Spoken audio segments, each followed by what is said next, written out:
Okay, so next we'll hear from Shaun Laurinaitis, who worked with Jia Wang and David Cannon this summer. I'm only pausing because it's hard for me to talk and click at the same time. I'm at risk of clicking on the wrong person here, so here we go. Everyone can see my screen and hear me? Yes, we can. Sounds great. Go ahead, Shaun. Great. Oops, sorry about that. So good afternoon, everyone. Thank you, Mary. This summer, I worked on the seasonal, interannual, and decadal variability and the long-term trend of ice cover in both Whitefish Bay and the Apostle Islands National Lakeshore in the Great Lakes. I worked with Dr. Jia Wang of NOAA Global, as well as David Cannon as part of SIGLR. So just moving into a little bit of introduction and background. So here I have a map of the Great Lakes highlighting both the regions of interest, both being Whitefish Bay in the eastern part of Lake Superior and the Apostle Islands National Lakeshore in the western part of Lake Superior. And both of these regions have different impacts that are important to stakeholders in each region that have to do with ice cover. For example, Whitefish Bay has an issue with shipping, where ice cover could affect shipping lanes and shipping routes and the frequency of shipping during the winter, as well as the operation of the Soo locks on the St. Mary's River, as the locks open and close depending on the ice cover in each season. As for the Apostle Islands, tourism is actually a big deal, as many people travel to the Apostle Islands in the winter to see ice caves, and they may not be able to see these ice caves if ice cover is below average or maybe shallow, for example. Also, wildlife is important as well, and that can be seen here in this image from Mazursky et al. 2021 at the Winter Climatology Summit. Each of these red stars indicates an important biological study point in Lake Superior, and as you can see, there is one in Whitefish Bay and the Apostle Islands. And just overall for the Great Lakes in general, they comprise 20% of the freshwater in the world, and they are also very important in the prediction of weather with lake effect, and the introduction of ice cover can impact lake effect and inhibit it as the atmosphere does not have access to the moisture from the lakes. So now moving into our data and methods. On the right here, I have an example of a daily ice chart, and these ice charts were comprised from satellite data since 1973 and were made via the Canadian Ice Service and the National Ice Center. And they are comprised of 1024 by 1024 grids and have been taken or produced as early November and as late as early June. They have a spatial resolution of 1.25 kilometers at 45 degrees north, and each grid cell is assigned a certain ice cover value for that area. For example, here in the middle in the blue, the ice cover value is 95%, and in northern Lake Michigan here, the ice value is recorded at 100% for this date.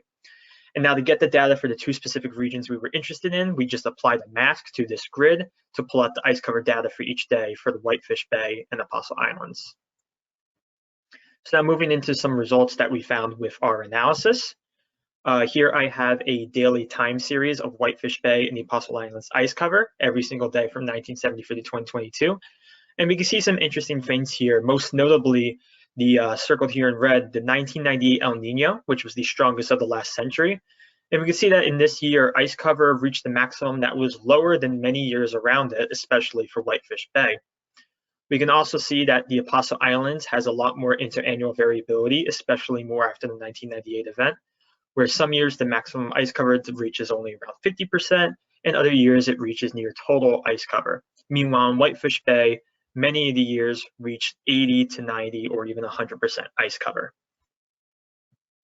Moving on to climatology, these curves show the average ice cover concentration of Whitefish Bay and the Apostle Islands. So basically the average ice cover value for that day over all 50 years. And we can see here in the dashed line, the Apostle Islands earlier in the year has more ice cover than Whitefish Bay. And this may be due to its geographical location closer to the center of the continent, where more frequent and earlier cold air outbreaks and Arctic air masses may come in and start freezing up the area earlier than Whitefish Bay. We can also see that both have an ice peak around the same time in about mid to late February, but that Whitefish Bay at its peak usually has more ice cover than the Apostle Islands. We can also see that Whitefish Bay later in the season has a more visibly layer offset and more ice cover later in the season. Now moving on to seasonal variation, these two curves are the same as produced previously in the last slide, However, now these standard deviation bars are shown. The standard deviation, one standard deviation up, above, and below the mean is shown by these black bars. And we can see by the longer lengths of the black bars that the ice growth and the ice decay season is when the ice cover is the most variable, that the variability decreases and is slightly lesser at the peaks of both years, and that the least amount of variability in the ice cover is around the initial ice onset and initial ice offset, which is kind of as we would expect. Now moving on here to the first and last states of ice cover over or equal to 10%. We have the first state of ice cover here in red and the last state of ice cover here in black. And we can see that for both regions, the first day of ice cover is actually becoming later in the year, it's increasing. And we can see that the black line, the last day of ice cover, is actually becoming earlier in the year in both regions, more so in the Apostle Islands at 2.7 days per decade. So with this, we can see that the duration, we can interpret that the duration of ice cover in the years is actually decreasing as time goes on. And we can also see a decent amount of interannual variability, especially in the Apostle Islands, where in some years the last day of ice cover is as early as mid-March, when in other years it reaches almost to June. Now mentioning duration of ice cover, we have this here. It's defined as the number of days between the first and last day of ice cover. And as mentioned previously, we can see a negative trend in both of the regions, much more so in the Apostle Islands at negative 3.1 days per decade of ice duration loss. We can also see, again, that good amount of interannual variability, especially more so in the more recent decades and as opposed to the previous decades, pre-1998 or 2000-ish. So now taking a look here at the annual maximum ice cover concentration for both regions, we can see one of the most important things looking at this thick black line here, the 5-year running mean. We can see that in both regions, there is a significant dip in the 5-year running mean around the 1998 timeframe. But interestingly, Whitefish Bay seems to pretty quickly rebound from this kind of shift at 1998. But the Apostle Islands very much struggles to recover for much of the 50-year period following 1998. And we can also see, again, more variability in the Apostle Islands with AMIC.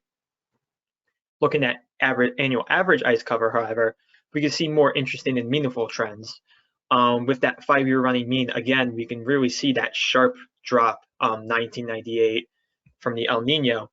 And we can see that in both regions that it really struggles to even get above the overall 50-year mean. So the 5-year running mean is pretty much below average in both regions post 1998.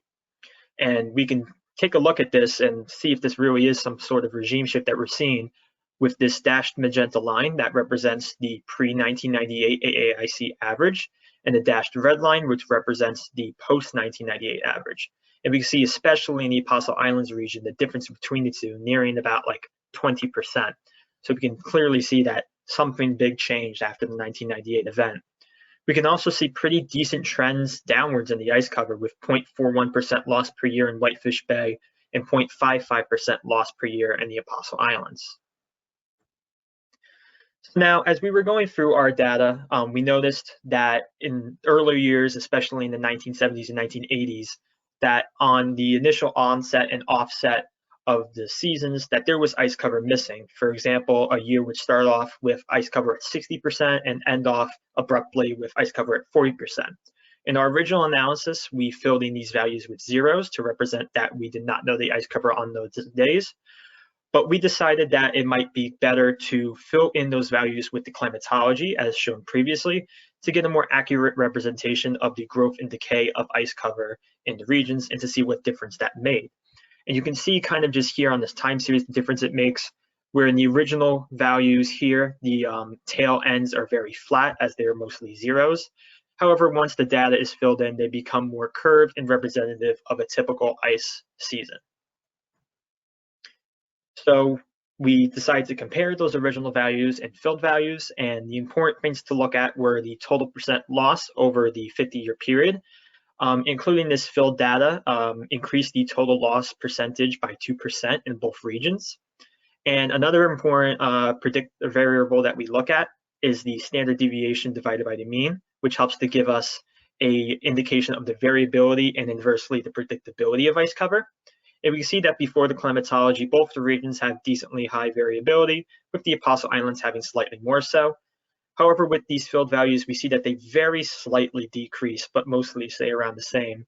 And this helps to tell us that if we had accurate values all the way back to 1973 of every day of ice cover, that we would likely see a more significant trend of ice cover loss over these 50 years. And we would also probably see less variability in the ice cover than what we are currently seeing with the data we have. So now moving on into the Great Lakes in general, we have the 2022 first and last ice cover over 10%. Basically for each grid cell, the date was plotted on when it first or last reached that threshold.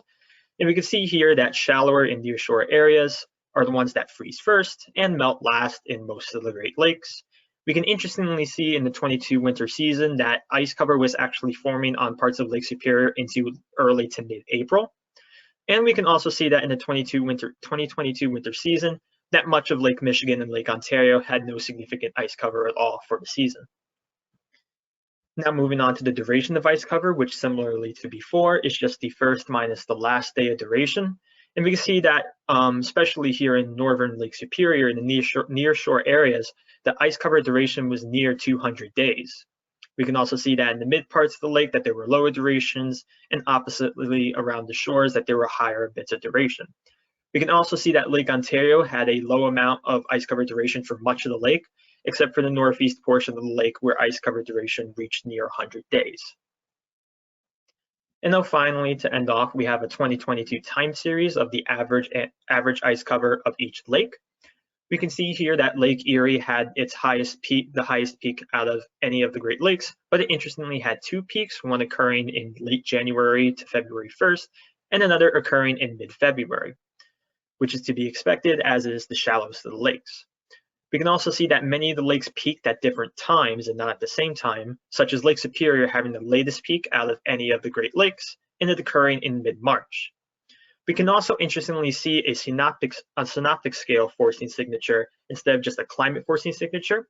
And the synoptic signature in meteorology is kind of defined as changes happening roughly every 3 to 7 days.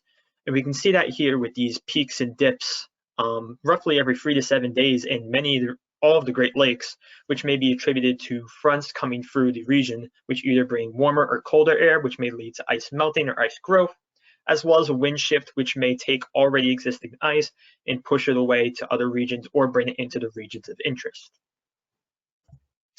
So now just to summarize what our findings were, we found that both regions, both the Apostle Islands and Whitefish Bay, experienced large interannual and decadal variability, with the Apostle Islands having greater variability out of the two. We saw that annual lake ice cover concentration, as well as seasonal duration of ice cover, were decreasing in both regions, and that the missing ice cover data from earlier years makes these trends smaller in magnitude than what they would be if we used representative values to give a better view and increase trends.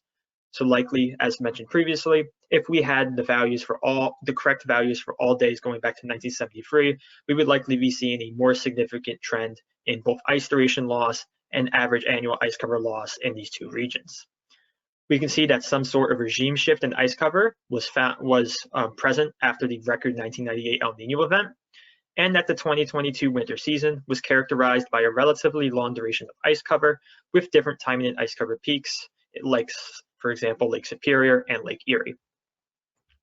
And just to end off, I just want to have some acknowledgements. I want to say thank you to the Sigler program and as for Gloral for having me this summer, as well as Mary, Aubrey, and Michelle for a great summer fellowship program. I want to say thank you to Dr. Jawan and David Cannon for their help with just the data analysis and moving forward the ideas for what to do next. Marissa for kind of going back and forth and comparing what we were doing and our data analysis techniques, as well as James and Lacey Mason for their work with the data set and keeping it clean and keeping it up to date as years go on. And in case anyone has any questions outside of this meeting and everything, I have my email, so feel free to reach out to me if you want to talk more about this. Thank you. Thanks, Shaun. That was great. Really good presentation and interesting to see, and kind of disheartening, of course, to see some of those trends over time, for sure.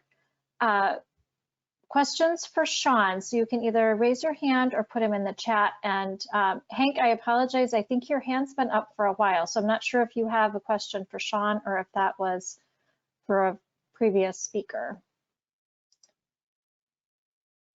That was for a previous speaker, and I forgot to shut it off. Thank you. Oh, I apologize that I missed that, Hank. Sorry about that. We can follow up afterward with that speaker if you'd like.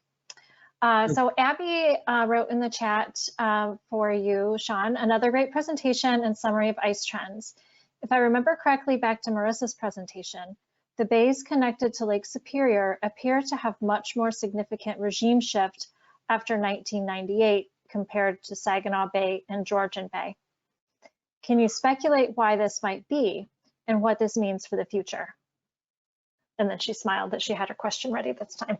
Thank you, Abby. Shaun, if you need me to repeat any of that, just let me know.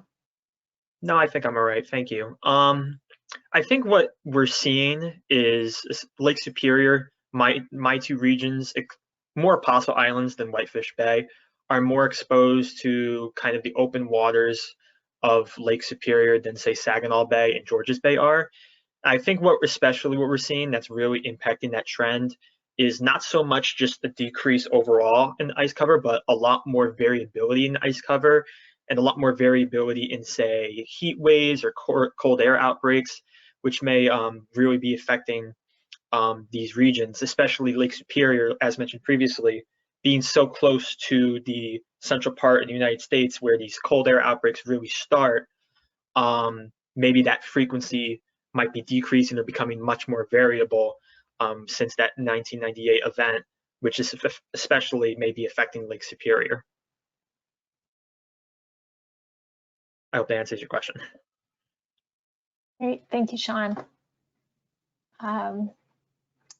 Debbie Lee wrote a comment. Thank you to all of our summer fellows and La Penta interns. Excellent presentations. I enjoyed listening to them very much and learning from you. Enjoy the rest of your summer.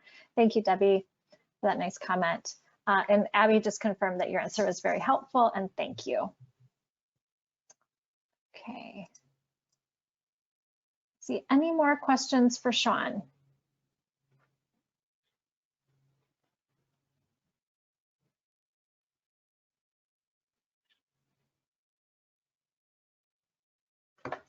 Okay, I'm not seeing any come through, Shaun, so if anything pops up as we're switching over, we can come back to that.